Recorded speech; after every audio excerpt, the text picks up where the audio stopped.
वर्ष 1979 की बात है। देश में जनता पार्टी की सरकार थी, लेकिन अंदर खाने कुछ भी सही नहीं चल रहा था। मोरारजी देसाई सरकार के ऊपर संकट के बादल मंडरा रहे थे। इंदिरा गांधी भी समझ रही थीं कि आज नहीं तो कल जनता सरकार को जाना ही है। इसीलिए जनता पार्टी सरकार के मुकदमों से निपटकर वो अपने कार्यकर्ताओं के मनोबल को बढ़ाने के लिए देश भर में कार्यकर्ता सम्मेलन और रैलियां कर रही थी।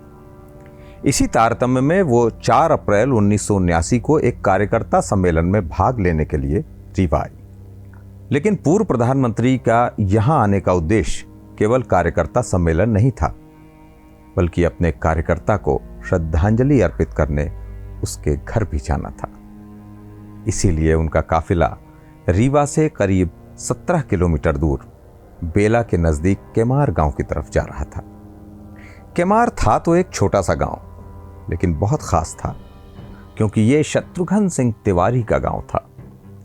शत्रुघ्न सिंह तिवारी जो बहुत ही दबंग और जनप्रिय नेता थे, निडर इतने थे कि मुख्यमंत्री को भी हड़का दिया करते थे। वो रीवा जिले से निर्वाचित पहले मंत्री थे। उनके सहयोग से ही 1969 में मध्य प्रदेश में कांग्रेस सरकार की वापसी हो पाई थी। इसीलिए पूर्व प्रधानमंत्री इंदिरा गांधी उनकी मृत्यु के बाद उनके गांव शोक संवेदना व्यक्त करने जा रही थी।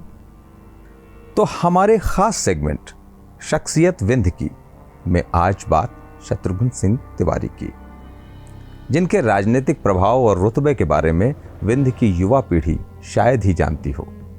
इसीलिए आज उनकी पुण्यतिथि के अवसर पर हमारा छोटा सा प्रयास है उनके विराट व्यक्तित्व के बारे में बताने का।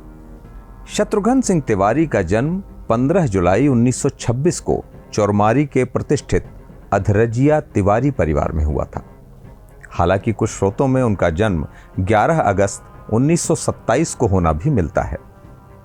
उन्होंने रीवा के सुप्रसिद्ध दरबार कॉलेज से, जो आज का TRS कॉलेज है, अपनी स्नातक की पढ़ाई की। अपने छात्र जीवन से ही वो कांग्रेस संगठन के सदस्य के रूप में राजनीतिक आंदोलनों से जुड़े रहे और कई वर्षों तक संगठन में विभिन्न पदों में कार्य भी करते रहे। उनकी प्रतिभा को देखते हुए ही 1962 में उन्हें पहली बार रीवा विधानसभा से कांग्रेस की टिकट मिली।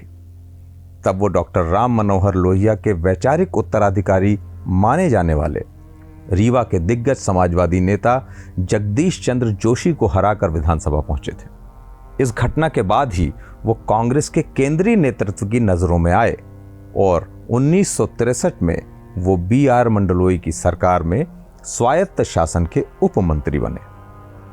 1967 में वो रीवा विधानसभा से फिर से चुने गए और पंडित द्वारिका प्रसाद मिश्रा की सरकार में दोबारा स्वायत्त शासन के राज्य मंत्री बने। लेकिन 1967 में द्वारिका प्रसाद मिश्रा के नेतृत्व वाली कांग्रेस सरकार का पतन हो गया और जनसंघ की मदद से गोविंद नारायण सिंह के नेतृत्व में संवित सरकार का गठन हुआ। लेकिन यह सरकार भी लगभग 2 साल में ही चली गई, क्योंकि इंदिरा गांधी के समझाने के बाद गोविंद नारायण सिंह फिर से कांग्रेस में लौट गए थे।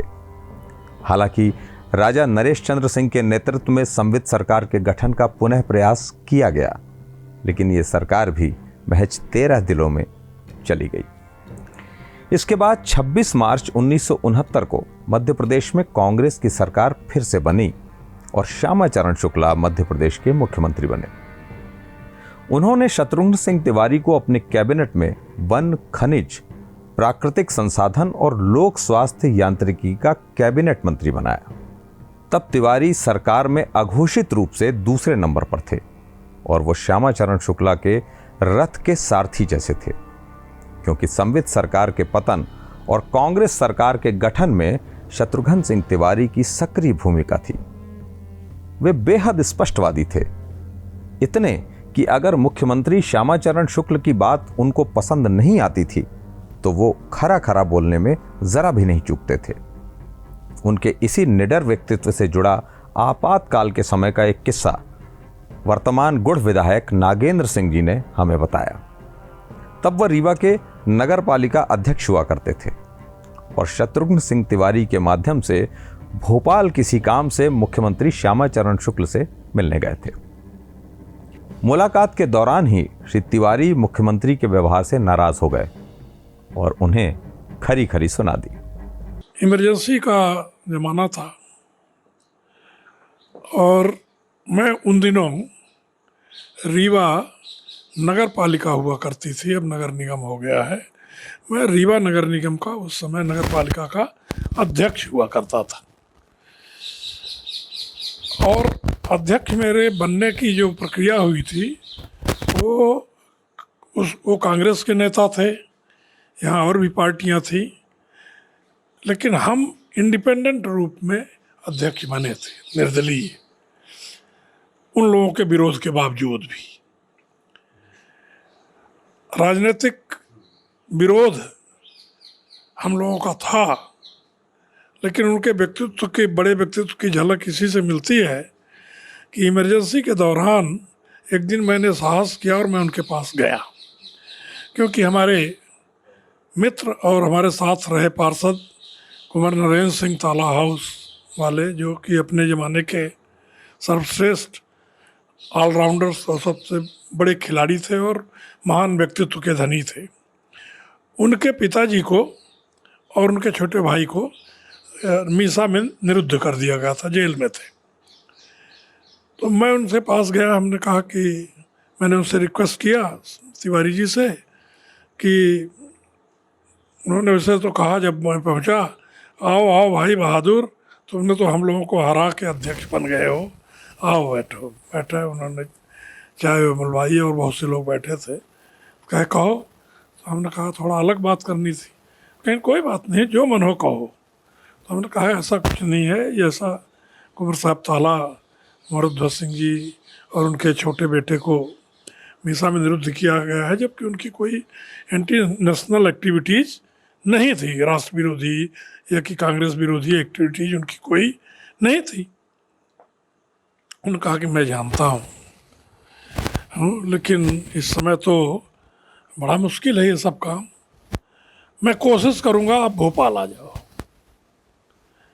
तो मैं और नरेंद्र सिंह में भोपाल गए, हम लोग उनके बंगले पर गए। उन्होंने कहा आ गए, हमने कहा आ गए। कहाँ ठहरे हो? हमने कहा ठहर गए हैं होटल में हम लोग। लेकिन अच्छा कोई बात नहीं है, दिक्कत हो तो हम गेस्ट हाउस में कर देंगे। हमने कहा नहीं ठीक है। उन्होंने कहा कि अच्छा फ़ोन नंबर है होटल का? तो हमने कहा हाँ है, दिया। फिर अच्छा मैं खबर करूँगा चीफ मिनिस्टर साहब से, कोशिश करूँगा कि आप रात को मुलाकात हो जाए। माननीय श्यामाचरण जी शुक्ल चीफ मिनिस्टर थे, हमको रात में 9 साढ़े 9 बजे फ़ोन आया कि आप लोग 12 बजे रात चीफ मिनिस्टर हाउस आ जाइए। कुछ अटपटा लगा मुझे, पर होगा, चीफ मिनिस्टर की व्यवस्था रहती है। हमने कहा टाइम, गए हम लोग और हम लोग बैठे थे। काफ़ी देर बाद कोई आदमी आया, कहा कोई रीवा से आए हैं, नागेंद्र सिंह। तो हमने कहा हाँ मैं हूँ। तो हमने कहा नरेंद्र सिंह भी हैं? कहीं हाँ दोनों की खबर है, चलिए आप लोग। गए हम लोग तो श्यामाचरण जी, उस समय मुख्यमंत्री जी श्यामाचरण जी कुछ अलसाए थे, 12-1 बज गया था रात का। तो उनका अपना मोजा उतार रहे थे ऐसे करके। तो और माननीय शत्रुघ्न सिंह तिवारी के अन प्रधान और एक कोई सज्जन बैठे थे वहाँ उनके ड्राइंग रूम में। तो उन्होंने ऐसे वो करके ऊपर देख के मुझसे पूछा, कहिए क्या बात है। हम बोल नहीं पाए कि शत्रुघ्न सिंह जी बोल पड़े, कह रहे हो श्यामाचरण, ये ऐसे वैसे नहीं है, ये हमको सबको चुनाव हरा के आए हैं और अध्यक्ष हैं रीवा के, और ये कुंवर साहब ताला के नरेंद्र सिंह के लिए कहा, उनके बड़े पुत्र हैं और इनसे बड़ा कोई खिलाड़ी इस मध्य प्रदेश में नहीं है। तो इनसे बात करना हो तो ढंग से करिए, और नहीं तो जाओ भाई तुम लोग। ये साहस था शत्रुघ्न सिंह जी का अपने चीफ मिनिस्टर से कहने का। श्यामाचरण जी तुरंत उठे, दूसरे कमरे में गए, कहे आइए आइए वहाँ बैठे। वहाँ गए, श्यामाचरण जी ने सारी बोला। कहा सारी में थोड़ा वो था, उत्साह हुआ था। बैठिए बैठे, काफ़ी मंगाई, उन्होंने बात की। हमने कहा ऐसा ऐसा है कि नहीं मुझे पता है सब, लेकिन अब है तो मामला दिल्ली का, संयोग से मैं कल दिल्ली जा रहा हूँ, मैं कोशिश ज़रूर करूँगा, आप लोग जाइए। हम लोग आए, उस समय बस से आना जाना पड़ता था, कोई साधन नहीं था। हम लोग रीवा पहुँचे, हमने सुबह 5 बजे बस पहुँचती थी रीवा। बस स्टैंड से रिक्शे में हम ताला कोठी में हमने उनको नरेंद्र सिंह जी वहाँ उतर गए, और मैं उसी रिक्शे में मैं इधर रहता था उर्राट तरफ, तो मैं चला जा रहा था। तो उस समय एक मिश्रा सब इंस्पेक्टर थे CID में, तो वो उधर से साइकिल में चले आ रहे थे, तो हमको मिले यहीं जहाँ साक्षी ज्वेलर्स वगैरह की दुकान है। तो वो देखा उन्होंने, तो कहा ओ भैया रुकिए रुकिए। उन्होंने कहा क्या हो गया महाराज, क्या हो गया पंडित जी? अरे कहीं कहाँ से आ रहे हो? हमने कहा भोपाल से आ रहे हैं। कहीं तभी हम समझे आदेश आ गया कुंवर साहब को छोड़ने का। ये उस समय की उनकी दबंगई थी राजनीति की, और बहुत से उदाहरण है। बतौर वन मंत्री सबसे पहले शत्रुघ्न सिंह तिवारी ने ही वनों के राष्ट्रीयकरण की संकल्पना पेश की, जो आगे चलकर राष्ट्रीय वन नीति का प्रमुख आधार बना, जिसे 1972 में इंदिरा गांधी ने लागू किया था। इसके बाद देश भर में राष्ट्रीय उद्यान और टाइगर रिजर्व बने। बतौर वन मंत्री विधानसभा में पेश किए गए उनके संकल्प का ब्यौरा आगे चलकर 1985 में इंडिया टुडे ने छापा, जब 1985 में रायपुर के देवभूख की हीरा खदानों को विदेशी कंपनियों के हवाले करने की खबर देश भर में सुर्खियां बनी थी। आज रीवा के जिस महानगरीय स्वरूप को हम देखते हैं, उसकी संकल्पना बतौर रीवा विधायक शत्रुघ्न सिंह तिवारी जी ने ही की थी। रीवा में हवाई पट्टी उन्हीं के प्रयासों से स्थापित हुई थी। रीवा शहर के लिए भूमिगत नाली परियोजना उन्हीं के जमाने में स्वीकृत हुई थी। पुराने समाजवादी नेता बृहस्पति सिंह बताते हैं, उनके जमाने में रीवा की सड़कों में गड्ढे दिखाई नहीं देते थे। इस बात की पुष्टि गुड़ विधायक नागेंद्र सिंह जी ने भी की। बिल्कुल, बहुत अच्छा उनका काम था, और वो पैदल घूम के देखा करते थे। मैंने स्वयं देखा है। ये यहीं सिविल लाइन के बगल में वहाँ रहते थे। उनका एक घर बना था, अब भी है, जिसमें कोई स्कूल लगती है आजकल। तो वो पैदल निकल के सड़कें देखा करते थे। वॉक में सुबह चले जाएं बहुत दूर तक, मॉर्निंग वॉक करें और सड़कें देखें, व्यवस्थाएं देखें। उनके तो आदेश मुंह पर जो हो गया वो आदेश है, वो बिल्कुल सीधे पालन होना चाहिए। रीवा का इंजीनियरिंग कॉलेज और रीवा मेडिकल कॉलेज भी उन्हीं के कार्यकाल में स्थापित हुआ। रीवा के अवधेश प्रताप सिंह विश्वविद्यालय को स्थापित करवाने में भी उनकी अहम भूमिका थी। रीवा में विश्वविद्यालय की स्थापना और उनके नामकरण के पीछे का एक किस्सा वरिष्ठ पत्रकार जयराम शुक्ला बताते हैं। वैसे तो रीवा में विश्वविद्यालय की स्थापना का श्रेय गोविंद नारायण सिंह को जाता है। उन्हीं के समय वर्ष 1967 में रीवा में विश्वविद्यालय की स्थापना हुई थी, लेकिन संवित सरकार के पतन के बाद नई श्यामाचरण शुक्ला की सरकार पुराने सभी फैसलों को पलटने में लगी। इसमें रीवा में विश्वविद्यालय स्थापना का फैसला भी था, लेकिन तिवारी जी अड़ गए। विश्वविद्यालय तो रीवा में ही स्थापित होगा, और वो भी अवधेश प्रताप सिंह जी के नाम से। तिवारी जी की जिद को देखकर आखिरकार मुख्यमंत्री को झुकना पड़ा, और रीवा में विश्वविद्यालय यथावत बना ही रहा। दरअसल कप्तान अवधेश प्रताप सिंह शत्रुघ्न सिंह तिवारी के राजनीतिक गुरु थे, जबकि उस समय गोविंद नारायण सिंह और शत्रुघ्न सिंह तिवारी में राजनीतिक प्रतिद्वंदिता जग जाहिर थी। 1972 के चुनाव में शत्रुघ्न सिंह तिवारी को टिकट नहीं दी गई। दरअसल इसके पीछे प्रकाश चंद्र सेठी थे, जो श्यामाचरण शुक्ल के स्थान पर मध्य प्रदेश के नए मुख्यमंत्री बने थे। लेकिन तिवारी जी सरकार में ना सही, पर संगठन में महत्वपूर्ण हमेशा बने रहे। 1975 में लगी इमरजेंसी के दौर में जब श्यामाचरण शुक्ल फिर से मध्य प्रदेश के मुख्यमंत्री बने, तो किसी पद पर न होते हुए भी शत्रुघ्न सिंह तिवारी का दबदबा उस दौर में खूब चला।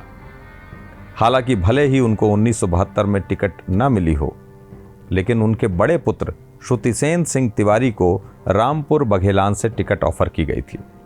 लेकिन शत्रुघ्न सिंह तिवारी ने तब उन्हें चुनाव लड़ने नहीं दिया, क्योंकि तिवारी जी राजनीतिक शुचिता के प्रतीक थे। वो नहीं चाहते थे कि उन पर परिवारवाद का आरोप लगे। इसका एक कारण संभवतः गोविंद नारायण सिंह भी हो सकते हैं जिनकी ये पारंपरिक सीट हुआ करती थी। तिवारी जी के पुत्र के अनुसार उनकी दिली इच्छा थी वो राजनीति में आए। हालांकि उस दौर के समाज में पिता और पुत्र के बीच प्रत्यक्ष बात नहीं हुआ करती थी।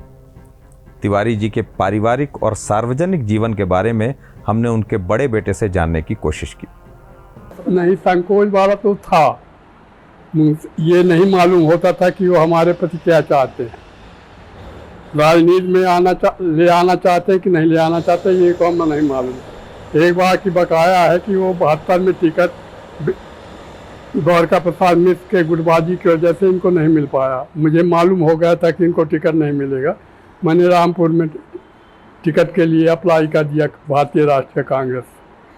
उनको जब मालूम हो तो कहा कि नहीं, गोविंद नारायण लोग कहेंगे कि भाई वो अपने लड़के को आगे ले आना चाहते हैं, तो हमें नहीं चाहते। हमसे तो सीधे नहीं कहा, लेकिन राघवेंद्र सिंह तिवारी हो गया तो उनको पीछे लगा के हमारा पर्चा वापस करवा लिया। अगर शायद है 72 में हमको न रोका होता तो मैं 72 में एमएलए हो जाता, क्योंकि फिर गोविंद नारायण को टिकट नहीं मिला संबित की वजह से, न उनके लड़कों को मिला।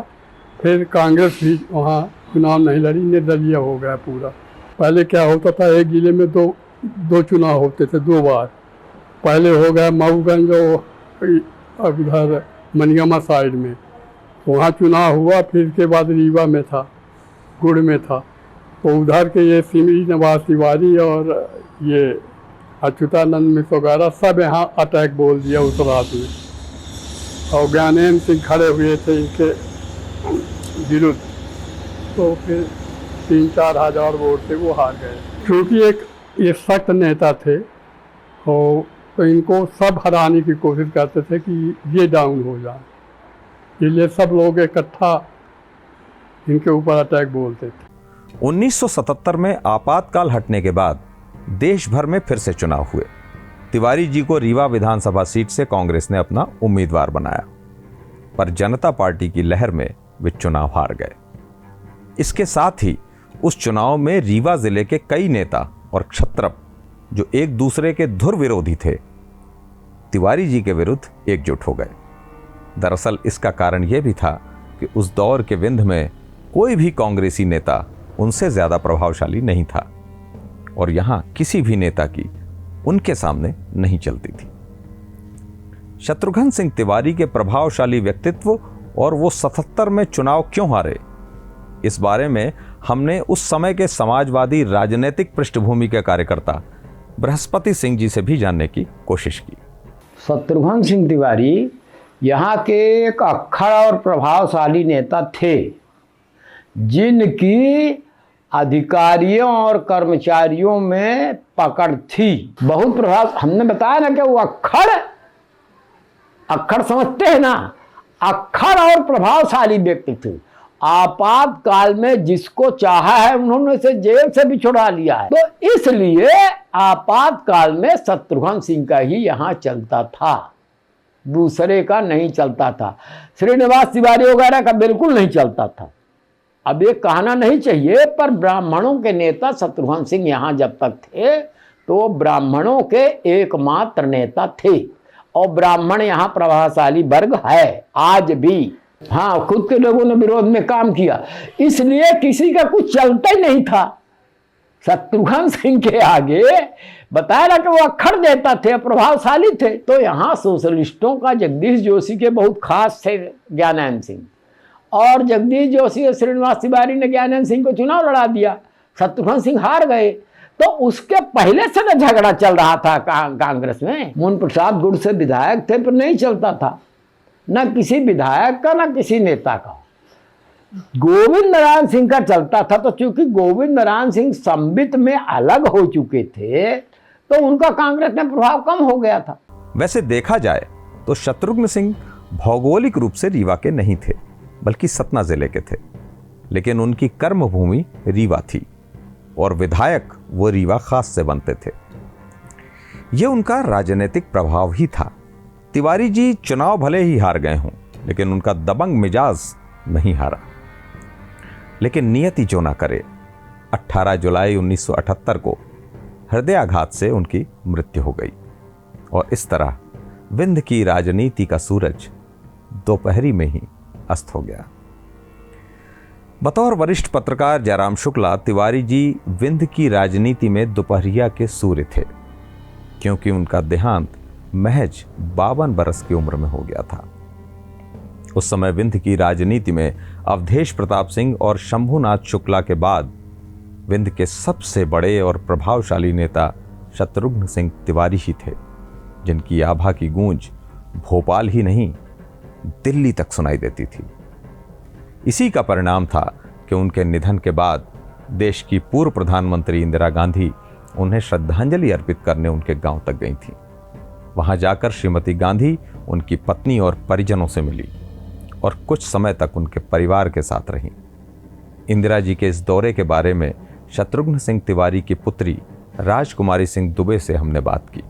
डेथ के बाद आई थी इंदिरा जी घर में, और बस पिताजी की बस उनकी वो सब बताती रही कि कितने अच्छे थे, कुछ भी काम पड़ेगा तो मैं सहयोग करूँगी,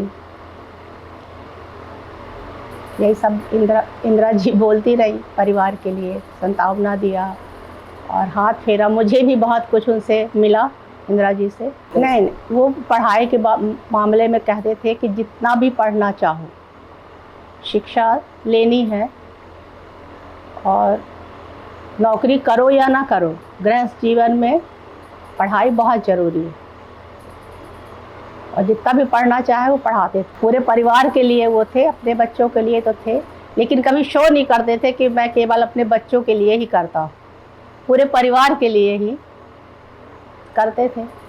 आ रहा ना कि हम लोग इनडायरेक्ट वे में बात करते थे, वो डायरेक्ट ना तो गोदी में बैठाना, बस इनडायरेक्ट वे में वो बात करते थे पूरे परिवार के लिए। वो देखिए वो सबके लिए करते थे। वो जीत हार तो उसे कोई मायने नहीं रखता था। वो देश के लिए, गांव के लिए, सबके लिए बराबर मदद करना, सच बोलना, और ये कभी नहीं ध्यान देते थे कि मेरी विरोधी पार्टी क्या करने वाली है। बस मुझे अपने रीवा का विकास करना है, अपने क्षेत्र का, सबकी सहायता करना है, नई कि मैं क्या करूं अपने रीवा के लिए कि सब कुछ अच्छा हो। नहीं, पॉलिटिक्स की बात तो नहीं होती थी। जब घर में होते थे तो घर जैसे था। हाँ, वो और किसी से बातें करते तो हम लोग सुन लिया करते थे चुपचाप कि वो क्या बातें करते। तो बस उनका सब दूसरों के लिए ही परोपकार की ही बातें किया करते थे कि ये करना है, ये करना, अपने क्षेत्र के लिए नाली बनवानी है, सिंचाई का करना है, ट्यूबवेल खुदवाना है, पता नहीं कितनी स्कीम तो उनके चलती रहती कि हमारे अपने क्षेत्र में गरीबी ना रहे। हाँ, गांव में आते थे क्योंकि उनका ये विचार था कि अपने परिवार के साथ, मैंने जितना नहीं, अपने बच्चे और माँ भाई नहीं, सभी उनके भाई 2 थे, उनकी फैमिली, कि जब घर में रहें तो अपना पूरा परिवार साथ में हो और अच्छे वक्त बिताएं। इसके साथ ही हमने उनसे ये भी जाना कि पिता और परिवार के प्रमुख के तौर पर वो कैसे थे। वो बताती हैं उनके पिता पूरे परिवार का बेहद ध्यान रखते थे। हालांकि पिता के साथ पुत्री की बात उतनी नहीं होती थी, लेकिन वो चाहते थे वो जितना पढ़ना चाहती हैं उतना पढ़ें। तो ये कहानी थी 60 और 70 के दशक में विंध्य के सबसे ज्यादा प्रभावशाली राजनेता रहे शत्रुघ्न सिंह तिवारी जी की। वीडियो आपको कैसा लगा कमेंट्स में हमें जरूर बताएं। यदि आपके पास कोई सुझाव है या विंध्य की किसी शख्सियत से जुड़ी कोई यादगार कहानी आपके पास है तो हमें ज़रूर बताएं। ऐसे ही और भी अच्छे और जानकारी भरे वीडियो देखने के लिए जुड़े रहें हमारे साथ, यानी कि शब्द साची विंध्य के साथ। आप सबका बहुत बहुत धन्यवाद, बहुत बहुत आभार। नमस्कार।